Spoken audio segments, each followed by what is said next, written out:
Then she saw it. "You're kidding," she whispered, but her voice cracked mid-sentence.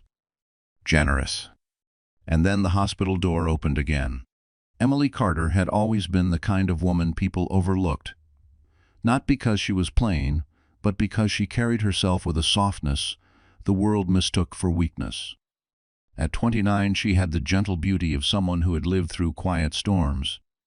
Her long chestnut hair usually fell loosely over her shoulders, though now it was tied back hastily by a nurse after hours of labor. Her eyes, a warm hazel, carried a depth that came from years of loving people harder than they loved her back. Before pregnancy consumed her days, Emily worked as a community outreach coordinator for a small nonprofit in Brooklyn. She spent her time visiting shelters, arranging food drives, and helping families rebuild after hardship. Helping others made her feel grounded, useful, purposeful. She never chased money, status, or luxury. She preferred handwritten thank you notes over fancy events and quiet evenings at home over glittering Manhattan nightlife. Even after marrying Jason Miller, she stayed humble, soft-spoken, and generous, sometimes to a fault. Her friends used to joke that she loved with her whole ribcage. Jason loved the warmth at first, but somewhere down the line he began using it as leverage. Emily ignored the red flags the nights he came home smelling like someone else's perfume, the unexplained business trips, the way he guarded his phone as if it contained nuclear codes. She wanted her child to grow up in a family, not a broken picture. And now here she was, barely hours after giving birth, her heart hanging by a thread. She had always believed Jason would come around. She told herself the man she fell in love with still lived somewhere behind his hardened expression. She made excuses for him: work stress, toxic coworkers, financial pressure.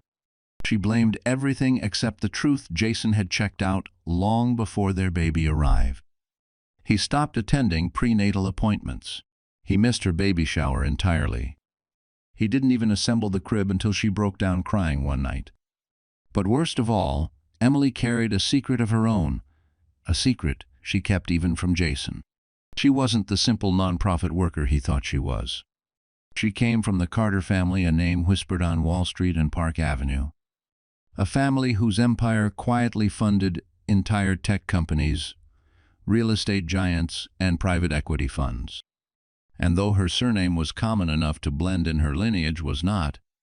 She had chosen to hide it after losing her parents in a plane crash at 21. She didn't want to be chased for her inheritance, manipulated, or turned into a trophy wife. So she lived modestly. She wore simple clothes. She avoided drawing attention.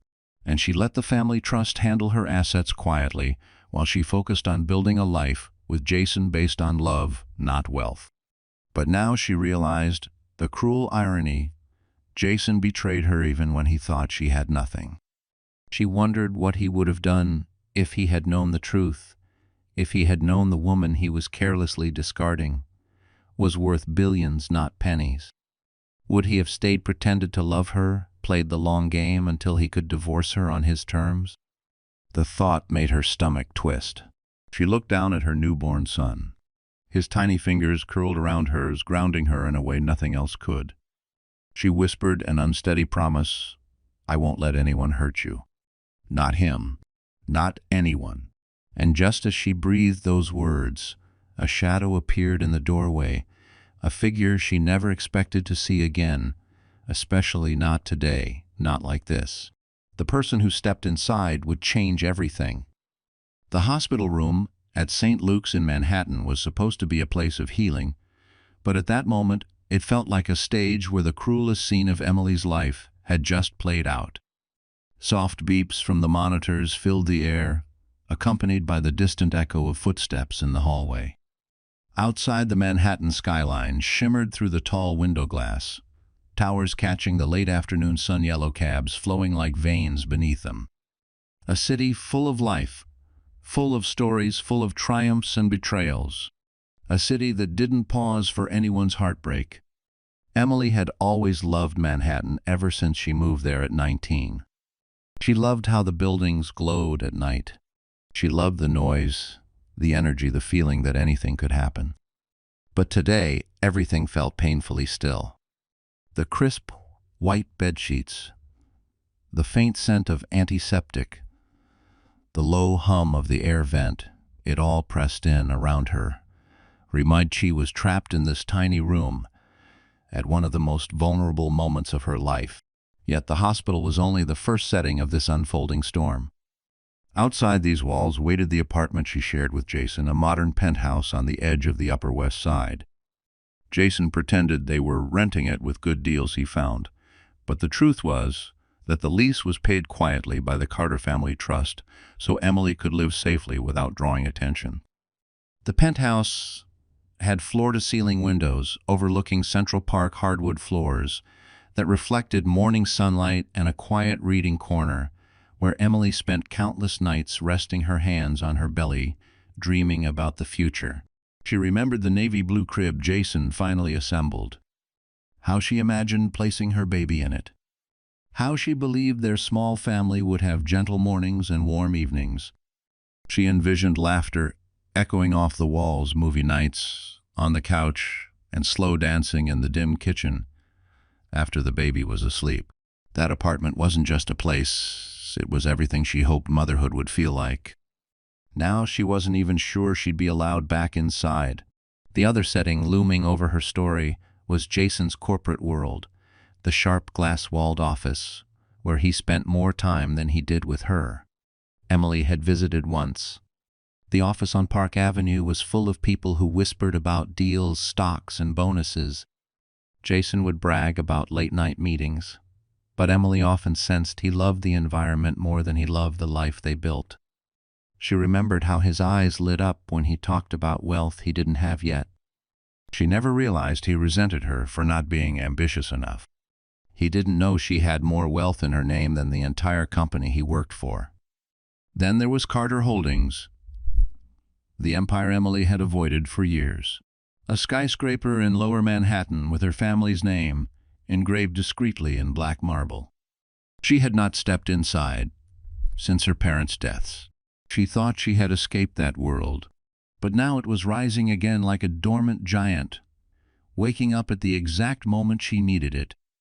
These settings, hospital room, penthouse, corporate towers, the Carter Building, were about to collide in ways none of them could have predicted.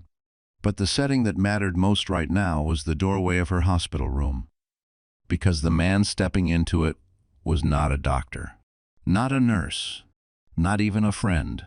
It was someone tied to a part of her life she had buried long ago, and his presence meant everything was about to change. And the look on his face said he already knew what Jason had done.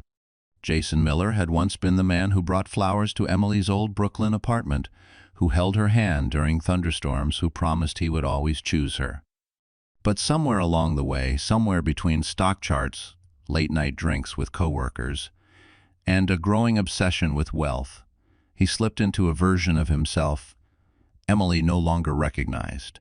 Standing in the sterile hospital room, he looked like a stranger wearing the face of her husband.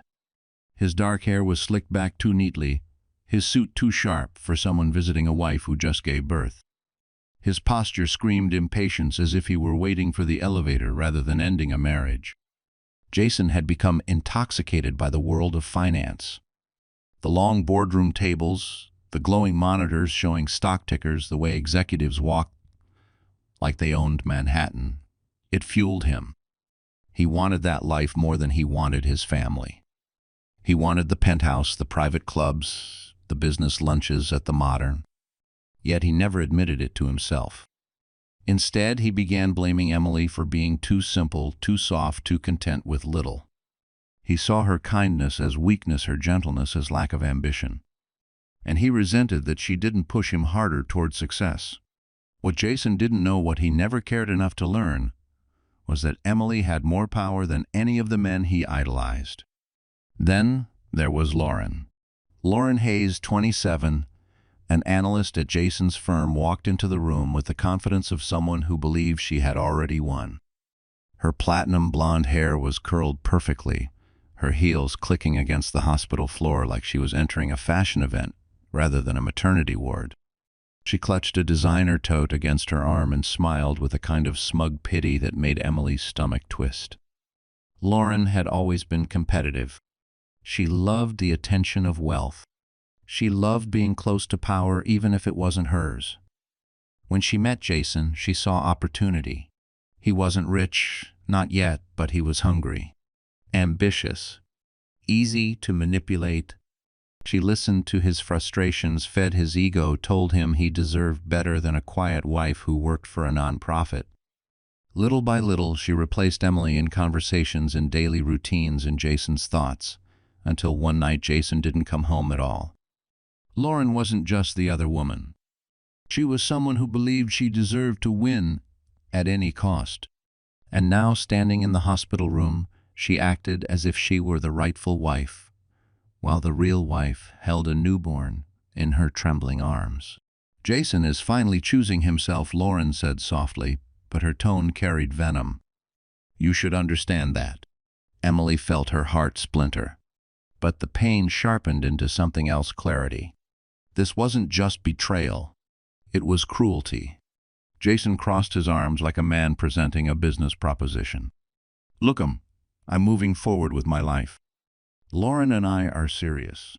The sooner you accept this, the easier it'll be." Lauren stepped closer, lowering her voice. "We already found a broker to help with the penthouse. Once you're out, things will move fast." Emily froze. Out of her own home. A home she paid for without them ever knowing. Jason continued, "You can take your essentials, of course. We're not unreasonable." Unreasonable. The word nearly made her laugh. Her vision sharpened on the two of them, their arrogance, their entitlement, their certainty that she had no power to fight them. They thought she was at her weakest. They thought this moment would break her, but they didn't know the truth. And as she looked at them, the man who vowed to love her, and the woman who helped destroy her marriage, Emily felt something shift deep inside her chest. A stillness, a clarity, a spark, because the door behind them was about to open and everything they believed was about to collapse. The silence in the hospital room thickened like fog, heavy and suffocating. Emily tightened her arms around her newborn, feeling his tiny heartbeat against her chest, the only thing keeping her from collapsing under the weight of what Jason and Lauren had just done. The fluorescent lights hummed above her, too bright, exposing every bruise on her heart. She tried to swallow, but her throat felt raw, scraped by betrayal. Jason stood with his hands in his pockets, eyes cold, waiting for her to respond, as if the divorce papers were nothing more than a routine formality. Lauren hovered beside him, tapping her manicured nails against her designer, her expression barely hiding her impatience. But then the door to Emily's room creaked open. A nurse, young, curly-haired, kind-eyed, stepped in, her voice cheerful until she saw the scene. "Mrs. Miller, how are we?" Her sentence died when she noticed Jason's posture, Lauren's smirk, the papers lying on the blanket over Emily's legs. The nurse's smile fell. Her eyes widened. And then she whispered, "Is everything okay?" It was a harmless question. A simple one. But Jason reacted as if she had accused him of a crime. "We're fine," he snapped, waving her off. "This is a private matter." But the nurse didn't back away. She glanced at the newborn asleep on Emily's chest, then at Lauren, standing far too close for someone who wasn't family, and her expression hardened. Nurses see everything. They recognize pain, cruelty, and danger faster than most people. And in that moment, the nurse saw exactly what was happening: a woman, moments after giving birth, being emotionally ambushed. Jason stepped forward, lowering his voice, but not enough. "Emily, sign it. This doesn't have to be dramatic." Lauren chimed in, her voice smooth and razor-sharp. "You're making this harder than it needs to be. Think about the baby." The baby. The irony nearly made Emily choke. For months, they hadn't cared about the baby, hadn't cared about the fear, the loneliness, the sleepless nights. And now they were using him as leverage. The nurse stiffened.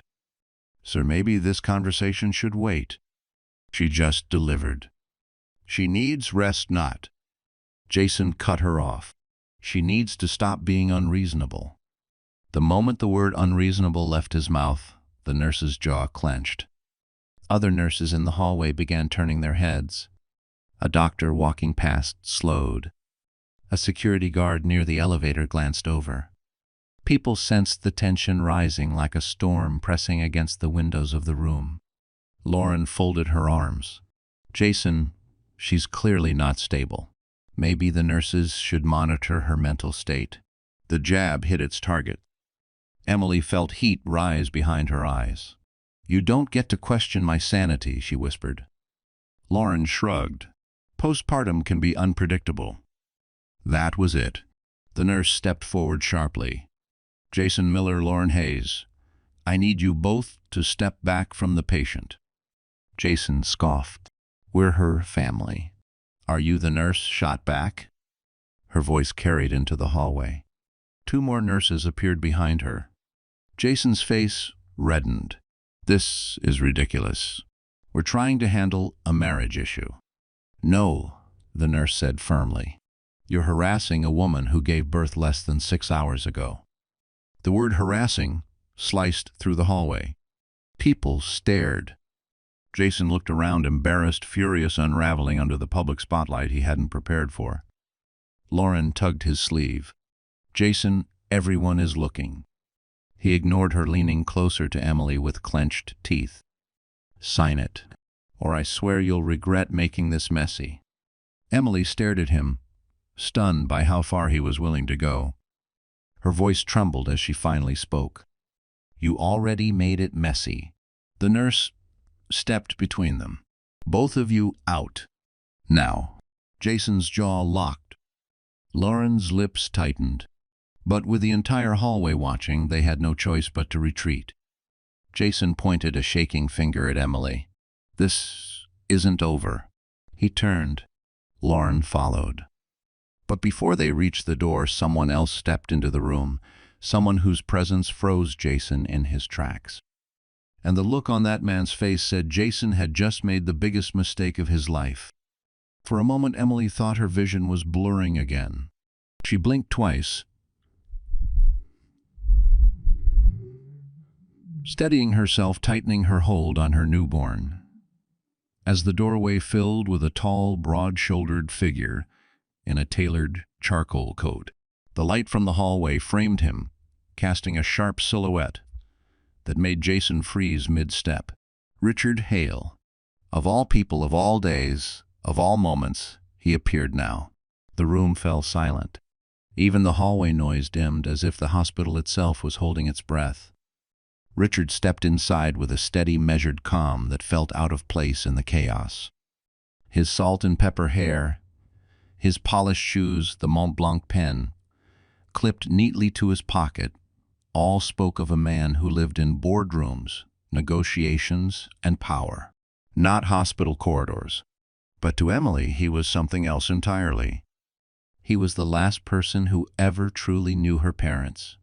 The last person to see her as more than a fragile young widow of a dying family legacy. The man entrusted to protect her when she wanted nothing protected at all. Emily's chest tightened. "Richard, what are you?" He moved to her bedside without hesitation, lowering his voice. "I came as soon as I was informed." His gaze softened as it fell on the baby. "He's beautiful, Emily." Tears burned her eyes. This was the first kind word she had heard all day. Jason snapped out of his trance, anger boiling to the surface. "Who the hell are you?" Richard straightened. The warmth vanished from his expression. What replaced it was something cold and razor-sharp. "Richard Hale," he said simply. "General Counsel for Carter Holdings." Jason blinked.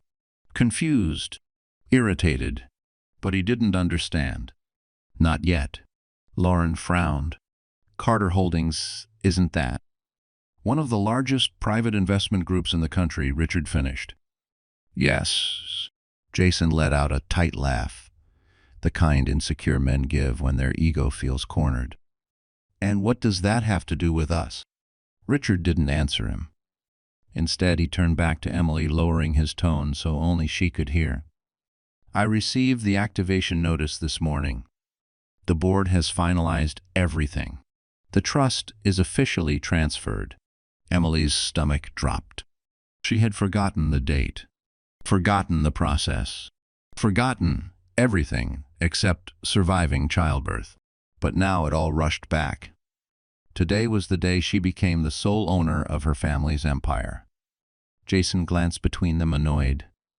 Are you done with your little conversation because we were in the middle of something? Richard's eyes hardened.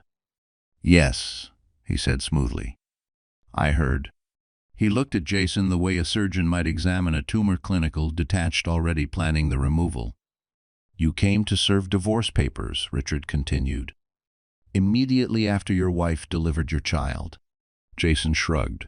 That's our business. No, Richard said. It's mine. Lauren rolled her eyes. You can't just walk in here and... I can, he cut in, and I will. Emily could feel it, something shifting in the room. The balance of power. The temperature in the air. Jason and Lauren had walked in believing they controlled everything. Now they were scrambling to understand what was happening. Richard adjusted his coat sleeve. Jason Miller, you should know something. Starting today, any legal, financial, or domestic decision involving Mrs. Miller, he nodded at Emily, passes through me. Jason barked a laugh. On what authority? Richard stepped closer, lowering his voice to a deadly calm. On the authority of the woman who owns Carter Holdings. Jason stared at him, then stared at Emily. Confusion twisted into disbelief. Disbelief twisted into fear. You're lying, he whispered. Emily didn't speak. She didn't need to. Her silence told him everything. The color drained from his face. Richard leaned in. And if you think today went badly for you, it's about to get much worse. Jason took a step back, because for the first time he realized he wasn't leaving that room with the upper hand. And he wasn't leaving it with control either.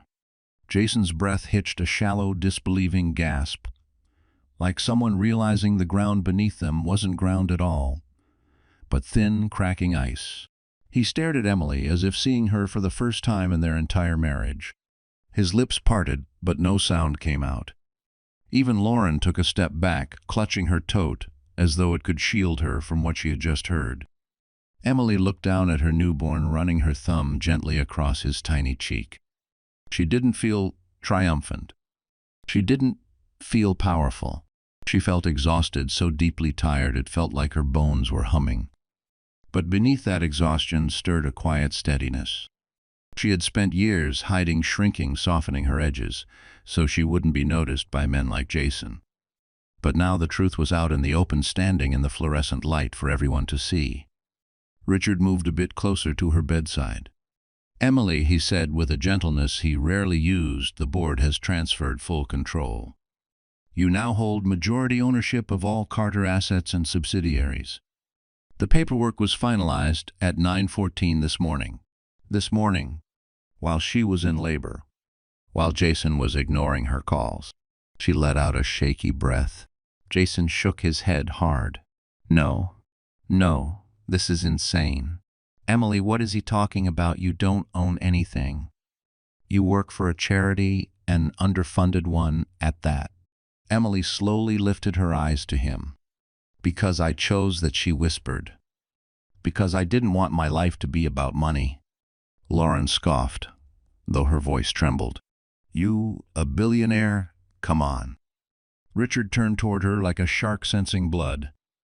Miss Hayes, if you'd like confirmation, I can have the Carter Holdings legal team send a portfolio summary to your personal email. I assume you check it often.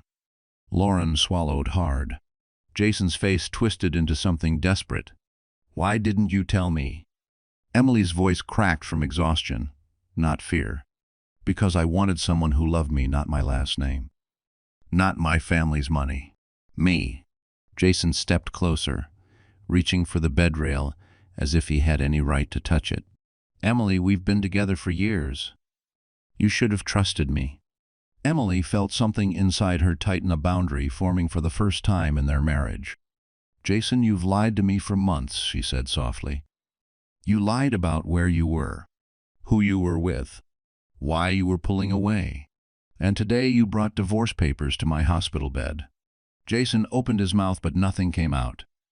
Richard cleared his throat. Mr. Miller, I recommend you tread carefully. Your behavior today can and will be used in custody proceedings. Lauren's eyes widened. Custody? Of course, Richard replied. You didn't think she'd let her newborn be taken by a man who serves divorce papers postpartum, did you? Jason's jaw clenched. You can't talk to me like... Richard's voice dropped into a tone that could freeze lava. I'm not talking. I'm informing. Emily watched them with a strange feeling, a mixture of heartbreak and clarity. Years of pain, confusion, and self-doubt were finally making sense. Jason hadn't grown distant because he felt overwhelmed. He wasn't working late. He wasn't under pressure. He had simply stopped valuing her. He had stopped seeing her. And now he was seeing her for the first time in the worst way possible. Jason stepped closer, lowering his voice. Emily, let's talk. Just us. Without him. No, Emily whispered. We're done talking.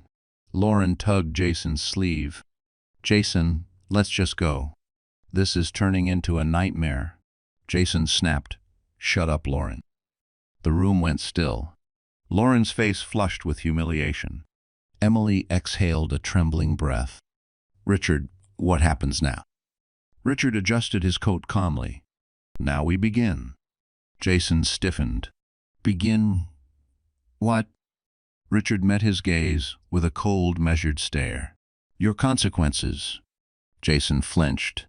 But the worst part for him wasn't Richard's words. It was the way Emily, gentle, fragile, forgiving Emily, looked at him with absolute finality in her eyes. Because she knew something Jason didn't. This was only the beginning of his downfall. The hours after Jason and Lauren were escorted out felt like moving through a storm that had finally passed, but left behind a trail of shattered branches. Emily lay against her pillow, breathing slowly, trying to steady herself as the newborn slept on her chest. Every muscle in her body ached. Her emotions felt like scattered glass. And yet something inside her had shifted. The part of her that used to bend, used to break, used to apologize for taking up space, it wasn't there anymore. The betrayal had burned it to ash. The door closed softly behind Richard as he stepped out to make calls, giving Emily a moment of silence. She stared at her son's tiny fingers, remembering every sacrifice she had made during the pregnancy, every night spent alone, every appointment she attended, without Jason, every kick she whispered to, when she felt most forgotten. She had pictured a joyful future with Jason. She had pictured a happy family. But now she was holding the only part of that dream that was real. Emily breathed him in, letting his warmth anchor her. A nurse walked in with a gentle smile. You doing okay, sweetheart? Emily hesitated, then nodded. I think I will be. The nurse adjusted the IV and brushed a stray strand of hair from Emily's face. Today was brutal. But you handled yourself with more strength than most. Emily didn't feel strong. She felt hollow, like her heart was still bleeding somewhere beneath the hospital gown. But she also felt something new: resolve, a rising determination she didn't recognize yet, but would soon learn to command. When the nurse left, Emily let her eyes close for a moment. Images played in her mind: Jason's cold stare, Lauren's smirk, the divorce papers heavy on her lap. She remembered how her hands shook when she held the pen. She remembered how her breath caught when Jason used the baby as a bargaining chip. And she remembered the humiliation of being treated like disposable waste minutes after becoming a mother. Her eyes opened again. She wouldn't be disposable anymore. The door creaked open. Richard stepped back inside, holding a stack of documents in his iPhone, his expression unreadable. Emily, I've spoken with the board. Security measures are being set in place, including protections for your home. Jason won't be allowed near the penthouse without legal consequences. Emily's voice trembled. Thank you. You don't need to thank me, he said. You're not alone. Not anymore. There was something deeply comforting in that word she hadn't heard in what felt like years. Richard set the documents on the table beside her. When you're ready, we'll go over your options. Custody, property, criminal charges if you wish. He paused. But right now, you need to rest. Rest. She hadn't truly rested since the first lie Jason told. Emily glanced at the window, the soft glow of Manhattan lights seeping into the room like a whisper of the world waiting outside. Somewhere among those towers lay her future, the life she would rebuild, not from pain, but from power. She looked down at her baby again. I have to be better now, she whispered. Stronger. For you. She shifted, feeling the ache in her muscles, but also noticing somewhere deep in her chest a small spark warming. It wasn't revenge. Not yet. It was clarity. The kind of clarity born only after surviving something that should have destroyed you. She would heal. She would rise. She would become the woman her parents raised her to be, even if she'd spent years hiding from that destiny. Richard watched her quietly, seeing the change in her posture, the steadiness in her gaze. Emily, he said gently, when you're ready, the world will see who you truly are. She nodded slowly.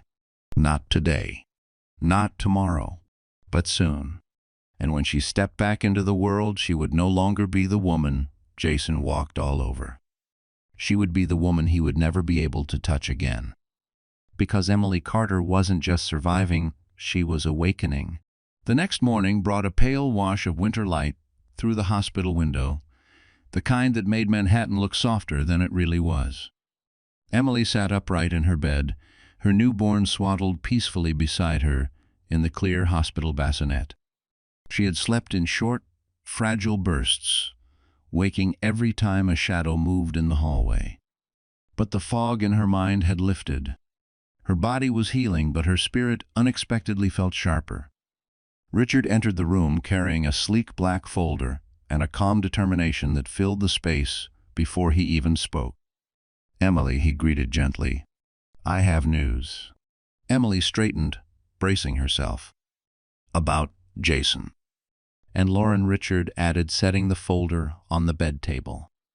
Their arrogance has created an opportunity for us, and we're going to use every piece of it. Something in his tone made her pulse quicken. Fear? No. Anticipation. Richard opened the folder, revealing printed screenshots, documents, and a USB drive.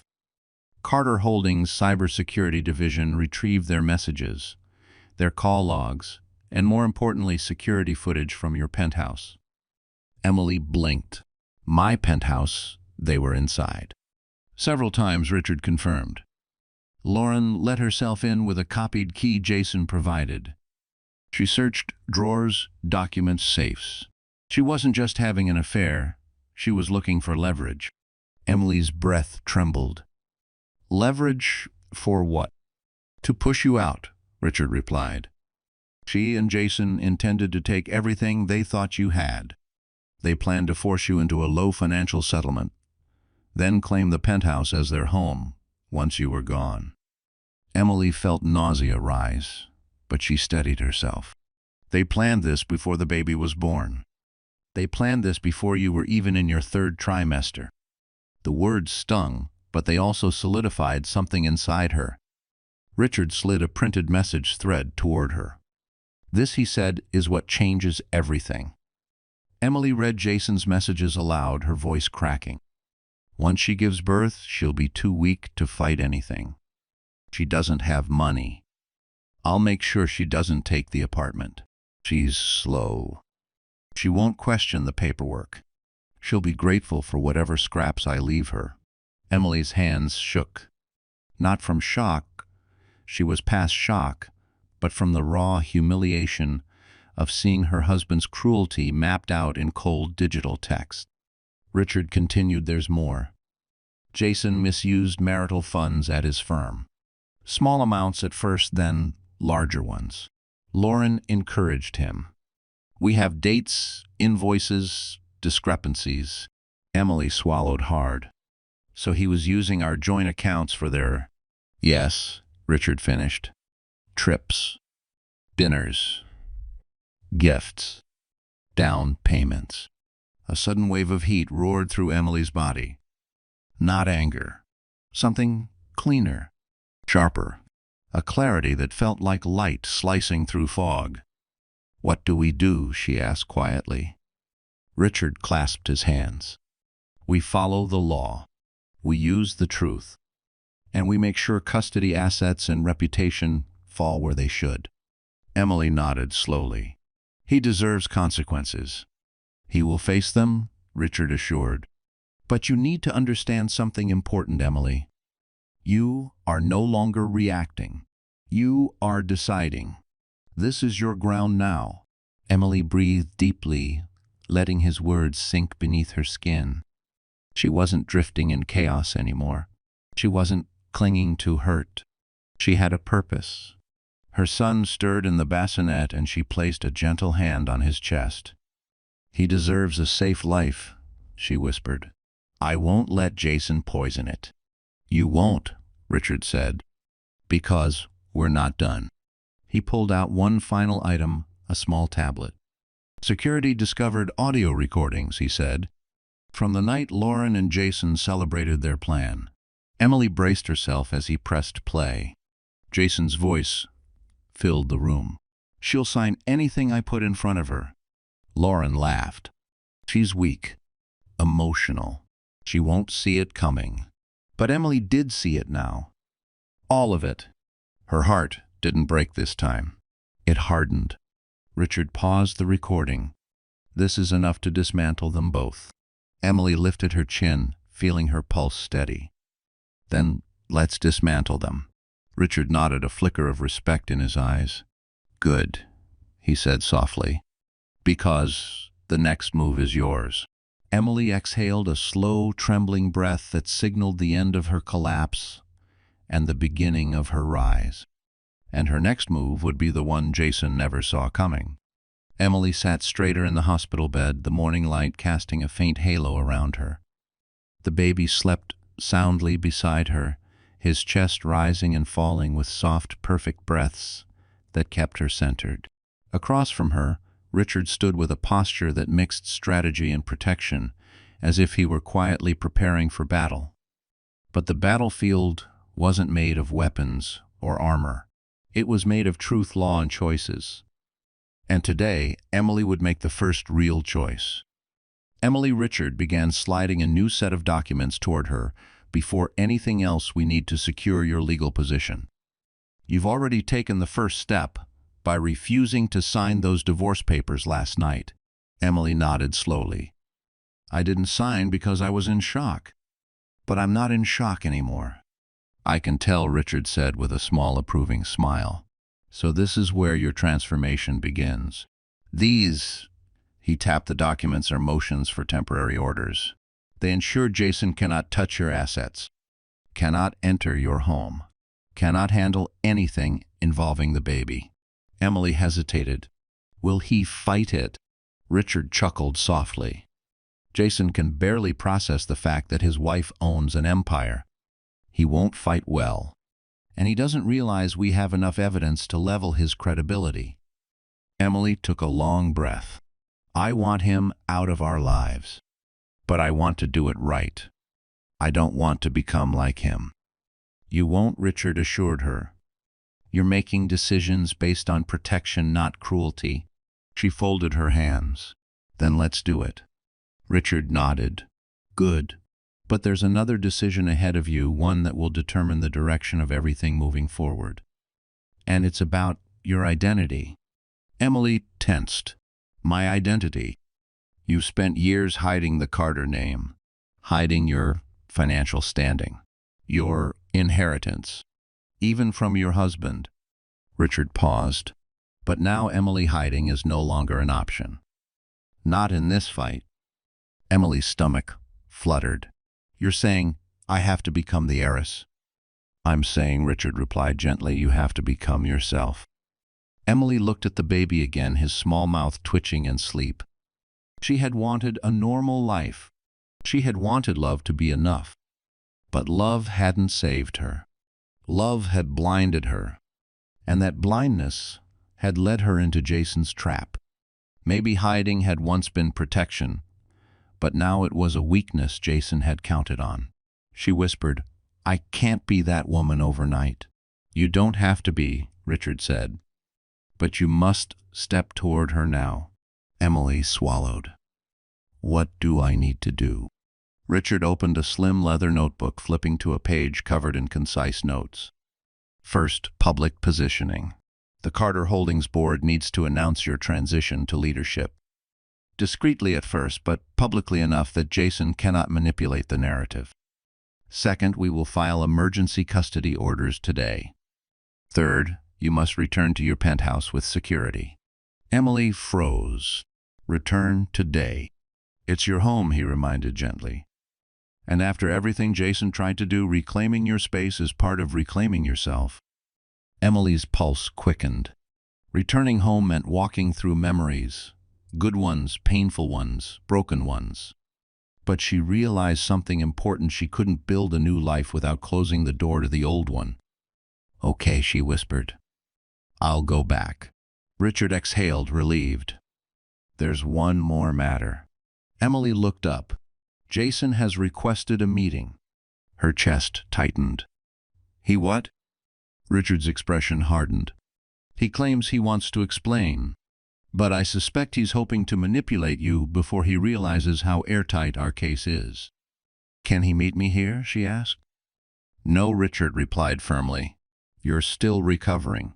I'll arrange the meeting at a safe location with 2 witnesses present. You'll decide if you want to attend. Emily stiffened. I'll attend. I want him to see I'm not afraid. A slow, approving smile spread across Richard's face. Then we're locked in. From this moment on, the power shifts. Emily felt it deep in her bones. The shift, the reclaiming, the awakening. She wasn't the trembling woman in the hospital room anymore. She wasn't the wife begging for scraps of affection. She wasn't the hidden heiress afraid of her own inheritance. She was a mother, a fighter, a woman rising from the ashes with quiet, devastating clarity. And Jason was about to find out exactly what that meant, because the next time they faced each other, she wouldn't be the one breaking. The meeting was arranged for the following afternoon in a private consultation room on the hospital's lower floor, neutral territory, quiet monitored. Emily insisted on being present. She refused to let fear follow her home. She refused to let Jason's voice echo in her head unanswered. She wanted to face him with her eyes open, her spine straight, and her son safe upstairs under the watch of the most reliable nurse on the floor. Richard walked beside her as they approached the room, his step steady and protective. Remember, he said softly, you don't owe him anything. Not explanations, not softness, not forgiveness. You say only what you choose to say. Emily inhaled deeply. I'm ready. But readiness wasn't what she felt. What she felt was something sharper, resolve layered over heartbreak. When Richard opened the door, Jason was already inside. He stood hunched over the metal table, his hair disheveled, his suit wrinkled as if he hadn't slept. Gone was the arrogance from the day before. Gone was the cool confidence. His eyes flashed with something desperate, fear cloaked in anger. Lauren wasn't with him. That alone felt like a shift in gravity. Jason's gaze darted to Emily immediately. Em, he breathed, stepping forward as if expecting her to collapse into his arms. Thank God. I thought he stopped when Richard entered behind her. His jaw tightened. Sit down, Jason, Richard said. Jason obeyed grudgingly. Emily took the opposite seat, folding her hands on the table. Her fingers trembled, but she kept them still. She wouldn't let him see her break anymore. Jason leaned forward. Emily, everything yesterday, it wasn't supposed to happen like that. I messed up. I shouldn't have brought papers to the hospital. I was overwhelmed. Emily's voice stayed steady. You weren't overwhelmed, Jason. You were prepared. You planned it? Jason's face twitched. I was confused. I said stupid things. But we can fix this. There's nothing to fix, she replied. Jason's breathing sharpened. I love you, Emily. Richard slid a printed transcript onto the table. These are your messages to Mems. Hayes. Telling her you've been done with your wife for months. Telling her Emily was dead weight. Telling her you'd have the penthouse by spring. Jason's face dropped. You invaded my privacy. You forfeited privacy the moment you involved marital assets. Richard said coldly. Jason turned back to Emily, his voice cracking. I was angry when I said those things. You have to understand, Lauren pressured me. She wanted more than I could give. Emily studied him carefully. He looked small now, small in a way that went beyond posture. Like a man discovering the world wasn't bending around him anymore. What do you want, Jason? She asked. He wet his lips. I want to start over. I want my family back. I can be better. Emily felt a strange calm settle over her. A calm that came not from forgiveness but from acceptance. You didn't want me, she said softly. You wanted a version of me you could control, and when you thought I was weak, you threw me away. Jason slammed his hand on the table. I made mistakes, people make mistakes, but you hid an entire empire from me. How is that fair? Emily's eyes hardened. You didn't treat me with love when you thought I had nothing. Why should you benefit now that you know the truth? Jason stared at her breath, shallow. You're going to take everything from me. No, she said. Your actions already did that. He froze. Emily continued, her voice steady and devastating. I'm filing for full custody. You will not return to the penthouse. You will not come near my son without court approval. And you will not escape the consequences of what you and Lauren did. Jason's mouth opened, but no sound came. Richard added, criminal and financial investigations begin tomorrow. For a moment, Jason looked like a child lost in a storm. Then his expression broke, anger flooding back. This isn't over. You'll regret this, Emily. I swear you will. Emily rose to her feet, her heartbeat steady, her hands still. No, Jason, she said, meeting his eyes without flinching. I regret ever thinking you loved me. She turned toward the door, and as she left the room, she didn't look back, not once. Because the woman Jason had known was gone. Emily stood in front of the hospital's sliding doors, bracing herself as the cold Manhattan air swept across her cheeks.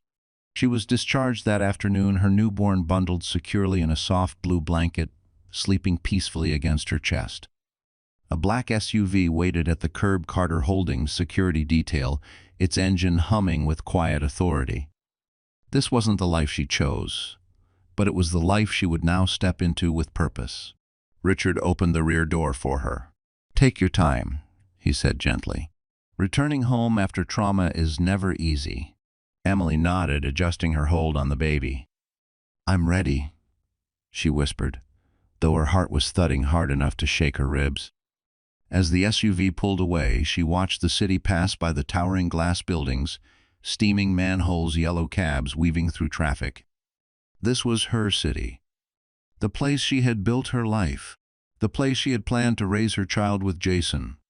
And now it was the place she would reclaim, not as a wife holding onto a broken dream, but as a woman forging a new path. When the SUV turned onto her street, her breath caught. The penthouse building stood tall and sleek, its marble lobby glowing under warm lights. She had walked through those doors hundreds of times, but today it felt different. Today it felt like crossing into a battlefield she intended to win. 2 uniformed security guards assigned by Carter Holdings stood at the entrance. They straightened immediately when they saw her. Welcome home, Ems, Carter, one said respectfully. Emily paused. Miss Carter. For years, she had been Emily Miller, hiding behind Jason's last name, shrinking her identity so her marriage wouldn't feel unequal. Now the world was using the name she had spent years avoiding. She exhaled slowly. "Thank you," she said, stepping inside. The lobby smelled faintly of polished stone and fresh flowers. The concierge, a man who always smiled warmly at Jason but barely glanced at her now, stood up straighter. "Miss Carter," he said almost nervously, "your unit has been secured. No one has entered since the change in authorization." Good, because the idea of Jason or Lauren setting foot inside again made her stomach twist. The elevator ride to the 32nd floor felt endless. Each ding pulled her deeper into a mix of memories: late-night movies with Jason, the baby kicking during quiet evenings, the arguments she ignored, the nights she cried alone. She tightened her arms around the newborn, grounding herself in the future rather than the past. When the elevator opened, she stepped onto the marble hallway. Her door looked exactly the same: silver handle, frosted glass panel, but the air around it felt colder, heavier. Richard stepped forward. Security swept the unit. "You're clear to enter." Emily inhaled deeply and unlocked the door. The moment she stepped inside, her heart squeezed. The apartment smelled like home: lavender candles, fresh laundry, faint baby powder. But everything felt haunted by betrayal. She walked slowly through the living room. The plush sofa where she used to curl up waiting for Jason remained untouched. The kitchen counter still held the unopened box of herbal tea she bought for her final trimester tea. Jason complained stunk up the place.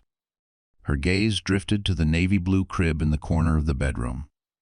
Jason had built it while watching a basketball game, barely paying attention, complaining every few minutes. She had loved it then. Now it felt like a relic of a life she never truly had. Emily placed her baby gently in the crib. He stirred, then settled peacefully. A soft tear rolled down her cheek, not because she missed Jason, but because she finally understood that she had been living inside a cage disguised as a marriage. Richard's voice broke the silence. "Emily, the past isn't here anymore. Only what you choose next." She wiped her cheek and nodded. "I'm not afraid of this place. I'm not afraid of him. Not anymore." Richard studied her for a moment. "You're stronger than you know." Emily looked around her penthouse, and felt a spark ignite deep inside her chest.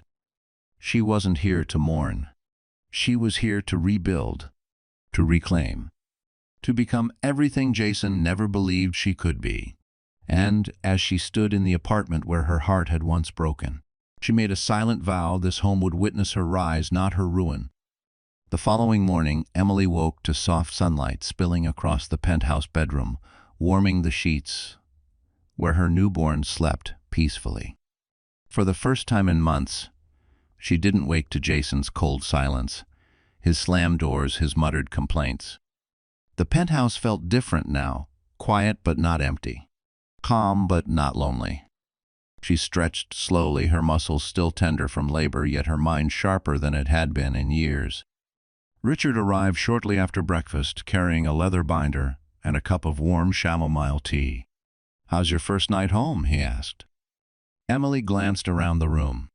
"Strange," she admitted, "but in a good way, like I'm finally breathing air that belongs to me." Richard nodded. "Then today is about your next step." "My next step?" He studied her carefully. "Your transformation, not for appearances, not as revenge, but because the world is about to see Emily Carter, the woman they overlooked, underestimated, dismissed. And when they see you, they must see strength." Emily looked down at herself. Loose sweatshirt, messy, bun-tired eyes. She didn't feel strong. She felt like a mother running on fragments of sleep. But she understood what Richard meant. She had spent years dimming herself so Jason wouldn't feel threatened. Years pretending she didn't come from wealth or power. Years making herself small. That era ended the moment he dropped divorce papers on her hospital bed. Richard gestured toward the hallway. There's someone here to help. Before Emily could question it, a woman stepped into the room. Tall, elegant, with short caramel hair and warm brown eyes. She wore a simple black dress and carried a sleek rolling case. "Emily," she said with a gentle smile, "I'm Ava Sinclair, personal stylist for the Carter family. Your mother hired me when you were 16. Emily blinked. "Ava, I thought you moved to L. Only for a few years," Ava said. "When Richard called, I came back." There was no judgment in her tone. Only support. Only loyalty. Emily swallowed hard. "I'm not sure I'm ready for all this." Ava touched her arm. "You don't have to be ready. You just have to show up. The rest will follow." Richard opened the binder on the table, revealing a scheduled press statement, prep, legal meetings, board introductions. Emily's throat tightened. "This feels like too much. I just had a baby." "I know," Richard said softly, "and that's exactly why we move carefully. You set the pace. But your name will become public in the coming weeks. We want you to step into that light on your own terms, in your own strength." Ava unzipped her case. Inside were fabric swatches, jewelry trays, samples of soft, luxurious materials Emily hadn't touched in years. "We start small," Ava said. "A look that reflects who you are now, gentle but unbreakable." Emily sat quietly as Ava worked, styling her hair in soft waves, choosing a simple cream blouse that flattered her without overwhelming her, applying makeup that brightened her tired eyes without masking them. It wasn't about glamour. It was about intention. Every brushstroke whispered, "You survived. You rose. Now you step forward." When Ava finally finished, she turned the mirror toward Emily. For a moment, Emily couldn't breathe. The woman staring back at her wasn't the abandoned wife in a hospital bed. She wasn't the quiet nonprofit worker. And she certainly wasn't the fragile version of herself that Jason always preferred. This woman was composed, strong, awake. Emily touched her reflection lightly. "I look like—" "Your mother," Ava whispered. Powerful, warm, impossible to dismiss. Emily felt tears press behind her eyes, but they didn't fall. Not this time, because this wasn't grief. It was reclamation. Richard closed the binder. "We'll make the announcement soon. For now, the only thing you need to do is stand tall. Jason will try to shake you. Lauren will try to overshadow you. But neither of them knows the woman you've become." Emily lifted her chin. "I'm done hiding," she said quietly. Ava smiled. "Then let's begin." Emily stepped away from the mirror, holding her son close. Because today wasn't the day she changed, today was the day she stepped into who she always was. The morning sun painted golden streaks across the penthouse windows, warming the polished floors and casting soft shadows over the plush furniture. Emily stood in the center of her living room, her newborn resting in a cushioned bassinet beside her. She'd spent years walking across these floors, worrying about whether Jason was happy, whether she was doing enough, whether she was too much or not enough. Now, for the first time, this space felt like it belonged to her, not as a wife, but as a woman reclaiming her identity. Richard arrived promptly at 9, dressed in a charcoal suit that seemed almost too formal for a home visit. But then again, nothing about the day ahead was casual. He placed a sleek black briefcase on the marble counter and gave her a small, approving nod. "You look ready," he said. Emily smoothed the sleeve of her soft cream blouse, Ava's choice. "I feel steady. Nervous, but steady. That's all you need." Richard opened the briefcase, pulling out neatly organized documents. "Today is the boardroom briefing. The directors want to meet the new principal owner. This won't be public, just internal. But it sets the tone for everything that follows." Emily's pulse quickened. "I haven't been inside the Carter building in almost a decade." Richard softened. "I know. And I remember the last time you were there." His expression dimmed for just a second. "Your parents Memorial. It was the hardest day I've ever seen you endure. Emily looked down at her son, sleeping gently oblivious to the storm that brought him into the world. This time is different, she whispered. This time, I'm not running. A soft knock sounded on the door. Ava entered with a leather tote slung over her shoulder and a warm smile. Are we ready? Emily nodded. I think so. Ava stepped closer and placed a gentle hand on Emily's arm. Remember who you are walking into that building. Not Jason's wife. Not a broken woman. Not someone trying to prove herself. Richard added, you are the Carter legacy. You are the majority vote. These board members answer to you even if they don't realize it yet. Emily breathed slowly, absorbing their words. They moved into the dining room, where Richard laid out the briefing charts, summaries, personnel outlines. But he paused at one particular folder, thicker, heavier. This, he said, sliding it toward her, is Jason's employment file. The one his own firm doesn't know we've compiled yet. Emily hesitated before opening it. Inside were financial discrepancies, unethical billing patterns, forged signatures, and internal complaints from coworkers, things Jason always said were office politics. But they weren't politics at all. They were proof. Emily closed the folder. I didn't want to destroy him. Richard met her gaze firmly. You're not destroying him. He destroyed himself. You are simply refusing to shield him from the consequences.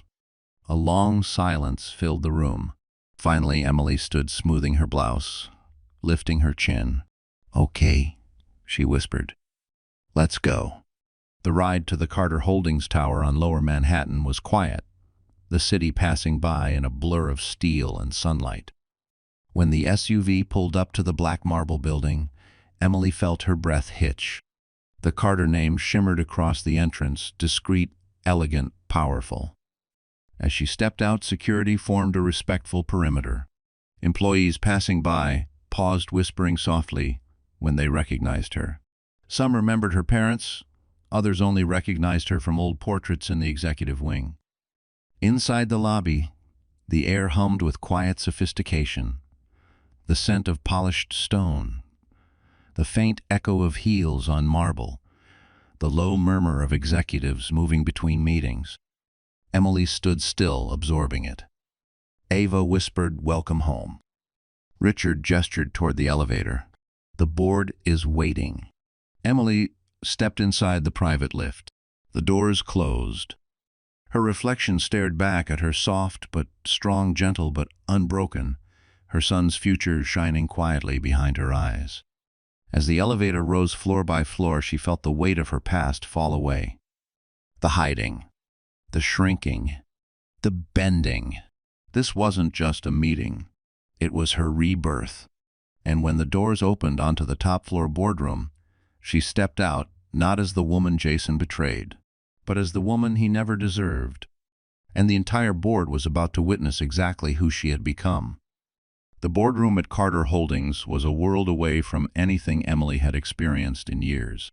The top floor offered a sweeping view of Manhattan's sleek towers, piercing the winter sky, sunlight reflecting off glass like shards of fire. The conference room itself was intentionally imposing: a long obsidian table, high-backed leather chairs, a wall-wide digital display slowly rotating through global market data. Everything felt cold, powerful, precise. And today all eyes were on her. Emily stepped inside with Richard at her side.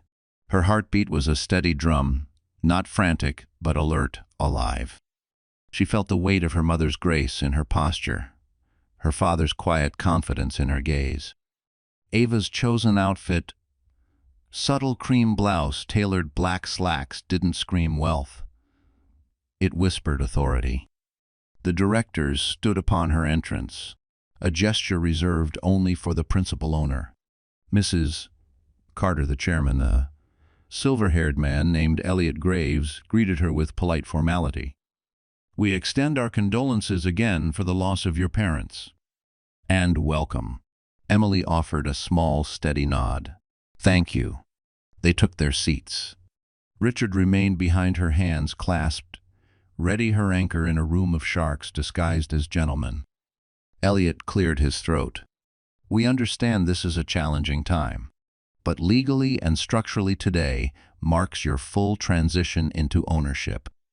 A majority stake of 62% is now under your direct control. A director across the table leaned forward. Mrs. Carter, forgive us, but you've been absent from the company for nearly a decade. Are you prepared for the responsibilities ahead? Emily's fingers tightened slightly on the table's edge. Not from insecurity, but from the familiar sting of being underestimated. I didn't choose absence, she said quietly. I chose grief. I chose privacy. And I chose a life where people didn't value me for my last name. The room shifted, some eyes softened, others sharpened. But I'm here now, she continued, her voice calm but firm. Not because I wanted this power, but because it's time I take responsibility for what my family built. A murmur of approval passed through several members, but then another director, a stern-faced woman named Margaret Quinn, spoke crisply. Miss Carter, we'll be candid. The timing of your transition is unusual. We're aware of a personal situation involving your husband. Emily didn't look away. He's no longer part of my life. And the media, Margaret asked, if this becomes public, it may reflect poorly. Emily sat straighter. My ex-husband's betrayal will not define this company, and it will not define me. Her voice did not shake. Richard hid a small, satisfied smile. Elliot folded his hands. Very well. Let's review today's agenda. Charts lit up across the digital wall. Global Investments Quarterly Performance Philanthropic Projections. Emily listened carefully, absorbing every detail. The more she listened, the more she felt her confidence grow slowly, steadily, like roots anchoring into soil. Halfway through the presentation, a director asked, would you like to nominate an interim advisor, someone to guide you through this transition? Richard stepped forward, but Emily lifted a hand, gently stopping him. I will need guidance, she said honestly. I won't pretend I can carry everything alone. But I also won't nominate anyone until I've observed the company myself. The board exchanged looks, surprised, impressed. Elliot nodded. A wise approach. Another director leaned forward.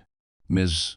Carter, if we may ask, what is your long-term vision for the company and for your role within it? Emily hesitated only a moment before answering. My parents built an empire, she said softly.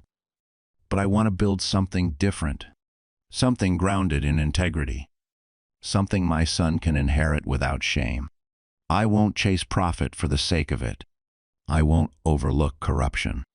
And I won't tolerate anyone who uses this company for personal gain. There was a pause. Then Elliot stood.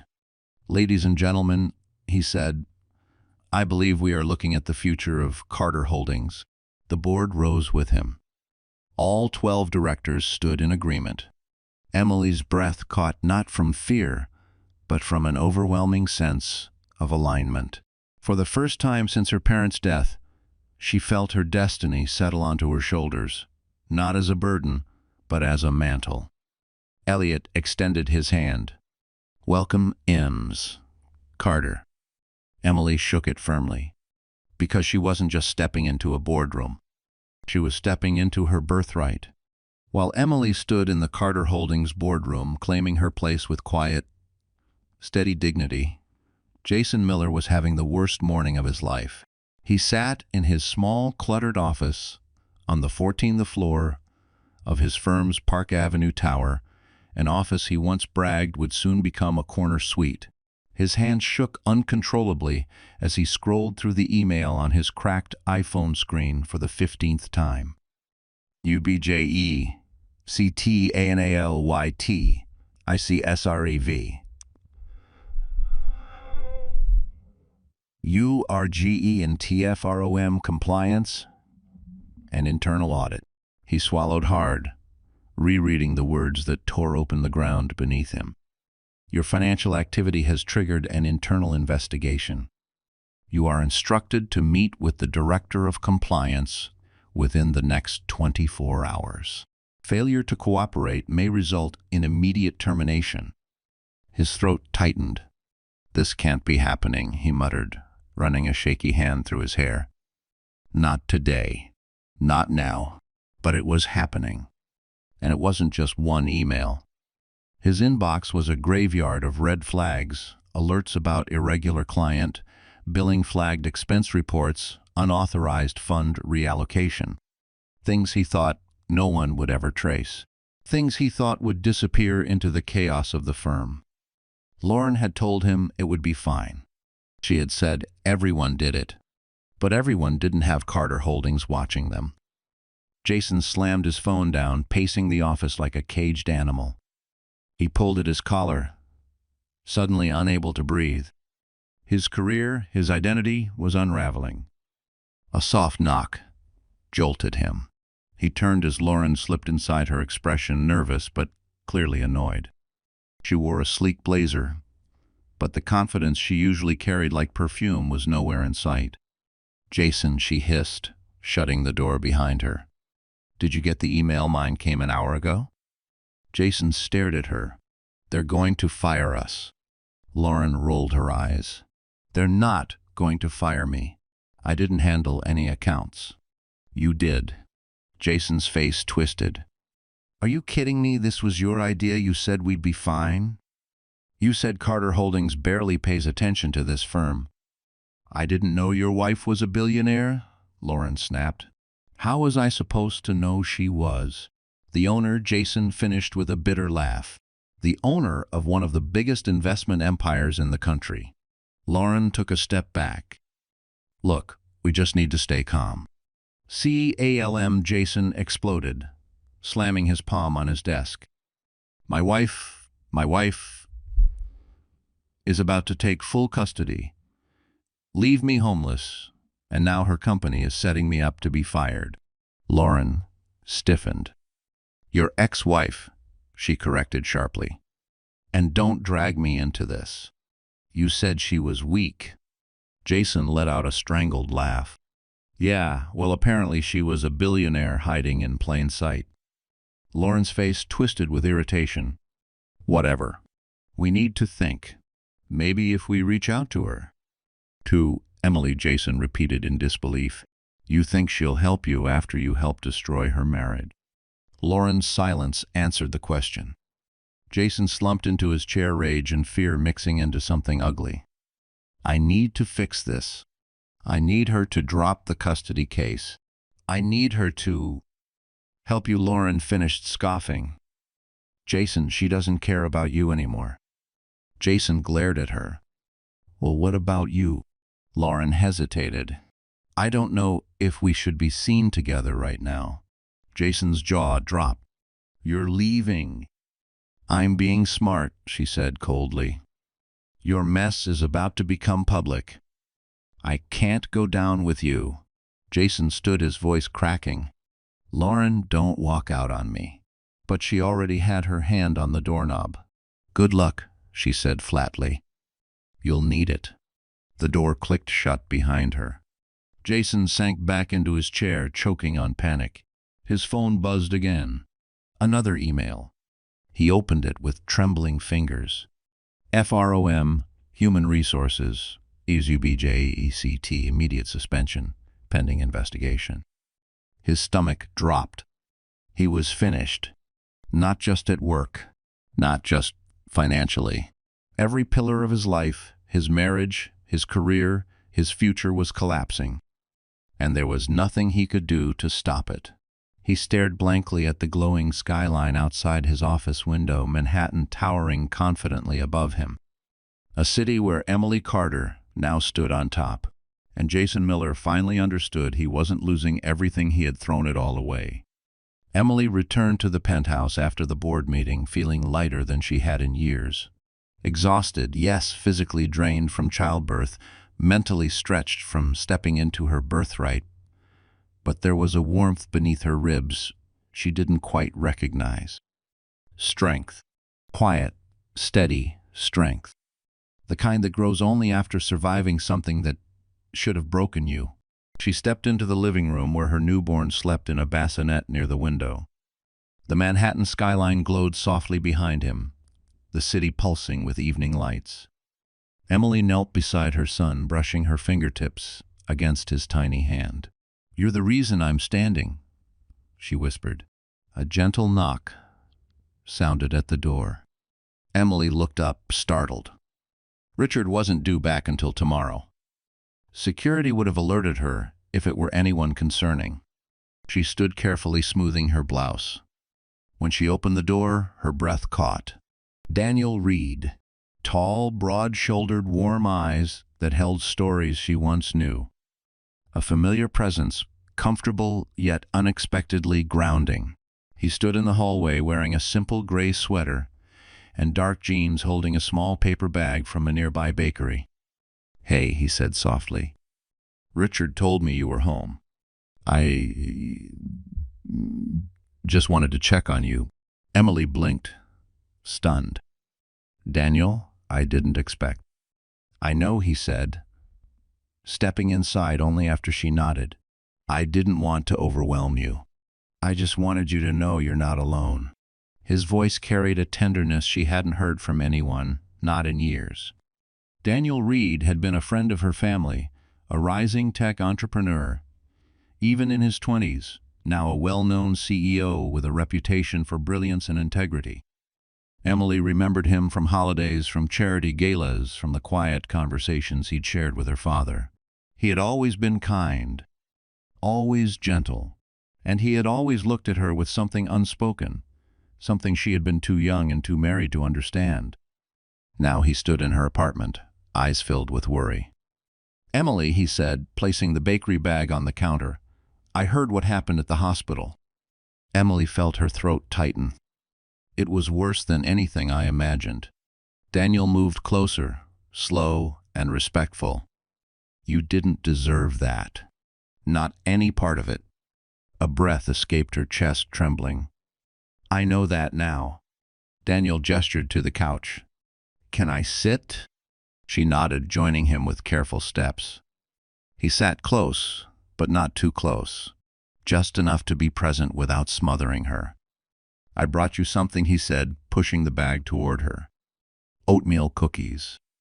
The bakery downstairs makes them fresh every night. You lived on these back in college." Emily let out a small, surprised laugh. "I can't believe you remembered that." "I remember everything about you," he said before he could stop himself. The room went still. Daniel inhaled sharply, shaking his head. "Sorry. I didn't mean to make things awkward. You've had enough pressure for 10 lifetimes." Emily looked down at her hands. "You're not making it awkward." Silence settled, soft, delicate, almost healing. Daniel leaned forward, elbows on his knees. "I know you've been carrying this alone. Even before Jason betrayed you, you were hurting. I saw it every time we crossed paths. The light in your eyes got dimmer. The smile you used to have disappeared." Emily swallowed hard. "I thought marriage was supposed to feel safe. I kept pretending things would get better if I tried harder." Daniel's jaw tightened. "You deserved someone who protected you, not someone who used you." Emily's eyes warmed with tears she refused to shed. "It's strange. I grieved the man I thought he was. But the truth, I don't miss him. I miss the version of myself I used to be." Daniel gently reached out, hesitating a moment before placing his hand over hers. "That woman isn't gone," he whispered. "She's standing right here, and she's stronger than ever." A soft, trembling breath left her chest. For the first time since giving birth, she felt seen, not as a broken wife, not as a billionaire heiress, but as Emily. Just Emily. Daniel squeezed her hand, his eyes full of unspoken promises.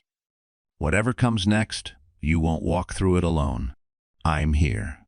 For you, for your son, for anything you need." Emily looked at him, really looked at him, and felt an unexpected warmth bloom inside her. Not love, not yet, but the beginning of something honest, gentle, and deeply real.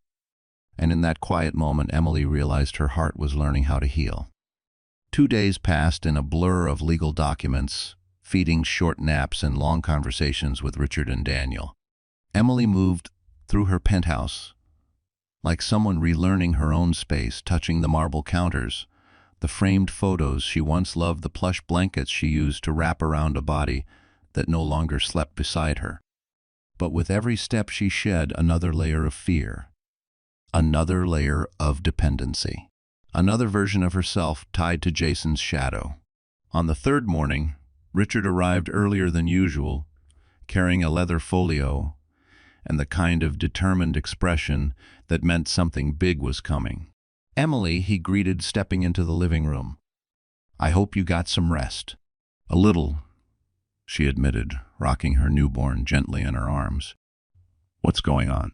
Richard glanced briefly at Daniel, who had dropped by with coffee and stayed to help.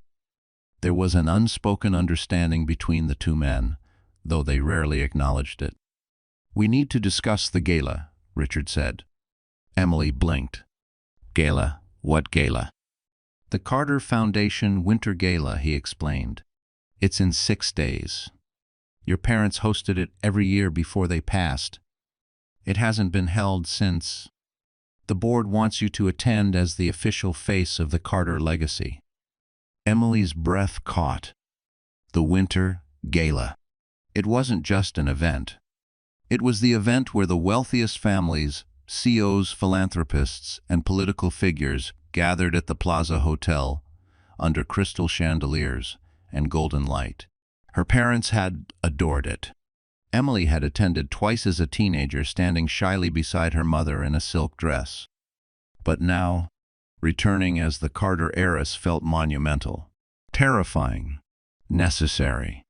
"I don't know if I'm ready," she whispered. Richard stepped closer. "Emily, this gala will mark your return to society. It will finalize your status publicly. It will show strength in the face of everything Jason tried to do. And most importantly, it will shut down any narrative he or Lauren attempts to create." Daniel leaned forward from the couch. "You won't be walking in alone. You'll be surrounded by people who respect you, who answer to you."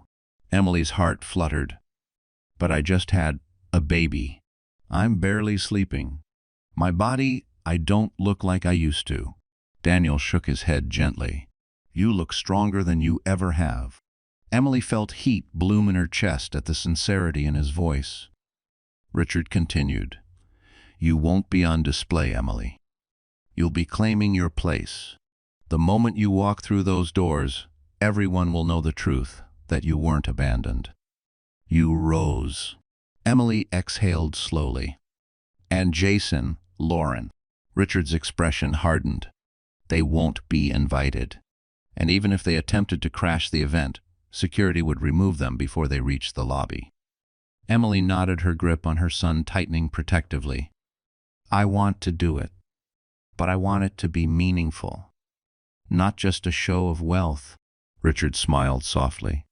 "Your parents would be proud." Ava arrived later with gowns, fabrics, accessories, each more elegant than the last. Emily hesitated at the sight of them. The shimmering champagne silk, the deep emerald velvet, the black satin cut with quiet authority. She ran her fingers across each one, feeling the textures whisper promises of transformation. But then her son stirred, and she lifted him, pressing a gentle kiss to his forehead. "This isn't about looking perfect," she murmured. "It's about showing him I didn't give up." Ava nodded. "Then we'll choose a look that shows exactly that. Light softness, strength." Daniel stepped into the hallway to take a call, but Emily caught the way he glanced back at her, the way his gaze softened, like he was watching something precious unfold. She turned to Richard. "I want to speak at the gala." Richard raised an eyebrow. "Are you sure?" "Yes," she said firmly. "I want my voice to be heard. My story, not the one Jason tried to write for me." Richard closed the folio with a decisive nod. "Then we'll prepare you. As plans formed, schedules tightened, and the penthouse buzzed with quiet purpose, Emily felt something rise in her chest, something powerful, gentle, unstoppable. Courage. She had survived betrayal, childbirth, humiliation, and heartbreak. Now she would step into a ballroom filled with the powerful and show them all who she truly was. And somewhere deep inside she sensed it. The gala wouldn't just be a declaration. It would be her revenge, her rebirth, and Jason's undoing. The night of the winter gala arrived like a storm disguised in silk and gold. The Plaza Hotel glowed beneath Manhattan's winter sky, its grand entrance framed by shimmering lights and cut crystal lanterns. Chauffeurs lined up along Fifth Avenue doors, opening to release the city's most powerful figures, politicians, investors, CEOs, philanthropists, all stepping onto the iconic red carpet. But none carried a story as fierce or fragile as the woman about to walk into that ballroom. Emily stood inside a private suite on the hotel's second floor, her newborn sleeping peacefully in a bassinet beside her. Ava made gentle final adjustments to her gown, a soft, luminous ivory dress that draped across her body like moonlight captured in fabric. It flowed with quiet elegance, not loud or glittering, but powerful in its simplicity. A gown that didn't try to impress, only to reflect who she had become. Her hair was styled in loose waves. Her makeup was soft, enhancing the calm strength beneath her eyes. She didn't look like a billionaire heiress or a scorned wife. She looked like a woman who had survived and risen. A soft knock came. Daniel stepped inside. He froze when he saw her. "Emily," he whispered, breath-catching. "You look like he stopped searching for the right word, then finally breathed hope." Emily's cheeks warmed. "Do I look ready?" Daniel offered his arm. "You look undeniable." She took his arm, steadying herself as they walked toward the elevator. For a moment her gaze drifted back to her son. "Is he okay?" Ava nodded. "2 security guards are stationed outside the suite. I'll stay with him the entire time." Emily exhaled. "Thank you." The elevator ride felt surreal, rising floor by floor until the soft hum of the ballroom spilled into the hall. Music drifted through the doors. The low murmur of conversations, clinking glasses, the luxury of old New York. When the ballroom doors opened, a hush fell almost instantly. Every head turned, every whisper died. Emily Carter, the disappeared heiress, the quiet girl who vanished after her parents' tragedy, had returned. She entered with Daniel beside her, each step steady and unhurried. Richard joined them moments later, positioning himself like a silent guardian. A cluster of reporters shifted with interest cameras, lowering respectfully, understanding that tonight wasn't for ambushes, but for recognition. Key figures approached her: board members, family friends, distant associates who remembered her parents with affection. But the moment that truly marked her rebirth came from something she hadn't prepared for. Jason. He stood near the back of the ballroom, wearing a rumpled suit that didn't fit, his eyes sunken and his expression frantic. Somehow, desperate as he was, he had managed to slip past security. His presence cut through the golden glow like a stain. Emily froze. Daniel's hand tensed beneath hers. "Do you want me to remove him?" "No," she said softly. "Not yet." Jason stumbled toward her, ignoring the shocked murmurs. "Emily," he choked out. "Please." "Just please, listen." Security began closing in, but Emily lifted a hand, stopping them. Jason reached her, breathing hard. "Emily, I'm losing everything. My job, my money. Lauren left. I don't know what to do." "Jason," she said, her voice steady as stone, "that's not my burden anymore." She said it calmly, firmly, without cruelty. Jason shook his head wildly. "I need you. Please. You can fix this. You can pull strings. You're powerful." Emily met his eyes. "I was always powerful," she whispered. "You just never cared to see it." The room went silent. Every witness felt the weight of her words. Jason's shoulders collapsed. For the first time, he understood he had destroyed everything, not because Emily was weak, but because he never valued her strength. Security escorted him out gently but firmly. Daniel squeezed her hand. "You handled that with more grace than he deserved." Emily exhaled shakily. "It wasn't for him. It was for me." Richard stepped forward. "It's time." Emily nodded. As she approached the stage, the room quieted again. Her parents' foundation emblem glowed behind her. She stood at the podium, under cascading crystal chandeliers, the city lights sparkling through the windows. Emily looked out at the room, at every face, every expectation, every shadow of her past. She lifted her chin. This was her world now, and tonight she would speak her truth not as a victim, but as a woman reborn. Emily stepped up to the podium, as if guided by something greater than courage, something deeper, older, inherited. The ballroom shimmered around her, its golden chandeliers reflecting across polished marble floors. The powerful, the wealthy, the influential, all turned their attention to the young woman who had risen from heartbreak like a quiet phoenix. She inhaled, steadying her breath. Then she spoke. "Thank you all for being here tonight. This gala meant the world to my parents. They believed in generosity, integrity, and the strength found in lifting others. For years, I hid from this world because I wasn't ready to carry what they left behind." Her voice softened. "But life has a way of forcing us to become who we were always meant to be." There was no trembling, no fear, only truth. "I stand here tonight, not because I am flawless or brave or strong, in the ways the world often celebrates. I stand here because life broke me and I learned how to rise." The room held its breath. "I am a mother now," she continued, "and I will build a future for my son that is grounded in the values my parents taught me. Not greed, not manipulation, not power for the sake of power, but kindness, responsibility, and courage even when our hearts are shaking." A few guests dabbed their eyes. Emily lifted her gaze, her voice gaining quiet strength. "To those who have faced betrayal, heartbreak, humiliation, I want you to know you are not defined by the person who hurt you. You are defined by the person you choose to become afterward." Whispers rippled through the ballroom, admiration, awe, recognition.